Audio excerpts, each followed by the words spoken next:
Office পাড়ার অগ্নিকাণ্ডের ঘটনা 24 নভেম্বর পার্ক স্ট্রিটে ধ্বংসীয় আগুন। পার্ক স্ট্রিটের পার্ক সেন্টারে আগুন, কালো ধোঁয়ায় ঢেকেছে আকাশ। অগ্নিকাণ্ডের ঘটনার আশেপাশের এলাকায় মানুষ আতঙ্কিত। নিরাপত্তার কারণে পুলিশ কর্মীরা স্থানীয়দের সরিয়ে নিয়ে যাচ্ছে অন্যত্র।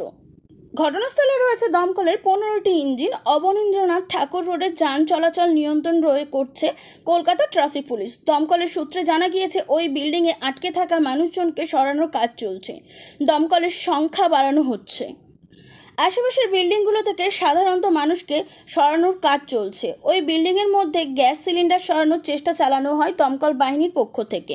ওই বিল্ডিংয়ের ভিতরে কেউ আটকে আছে কিনা তা নিশ্চিত করতে চাইছেন দমকল কর্মীরা। বিল্ডিংয়ের মধ্যে অনেক ধার্য জিনিস মজুদ থাকার আশঙ্কা করা হচ্ছে। আশেপাশের বিল্ডিংগুলিতে আগুন যাতে ছড়িয়ে পড়তে না পারে তার জন্য দমকল বাহিনী সচেষ্ট হয়েছেন।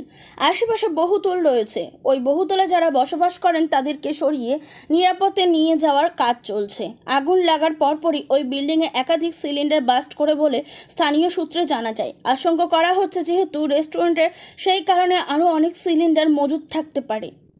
দমকল কর্মীরা রেস্তোরাঁর রান্নাঘরে সম্ভবত প্রথমে আগুন লাগে বলে অনুমান করা হচ্ছে।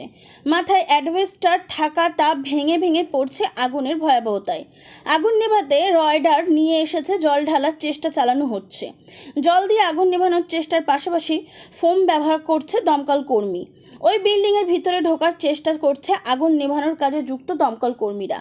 আগুনের উৎসস্থল খুঁজে না বের করতে পারলে সহজে আগুন নেভানো যাবে না। সেই উৎসস্থলের সন্ধান চলছে। খালি করে দেওয়া হলো পাশের বহুতল। অনর্গল ধোঁয়া, পার্ক স্ট্রিটের আকাশ ঢেকে গিয়েছে কালো ধোঁয়ায়। নিচে রয়েছে ক্যাফে সেন্টার। এই ক্যাফে সেন্টার থেকে একের পর এক গ্যাস সিলিন্ডার বের করে আনা হয়।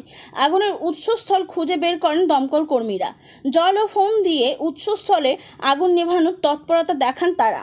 আগুনকে পকেটবন্দি করে লাগাতার চেষ্টা চালান দমকল কর্মীরা।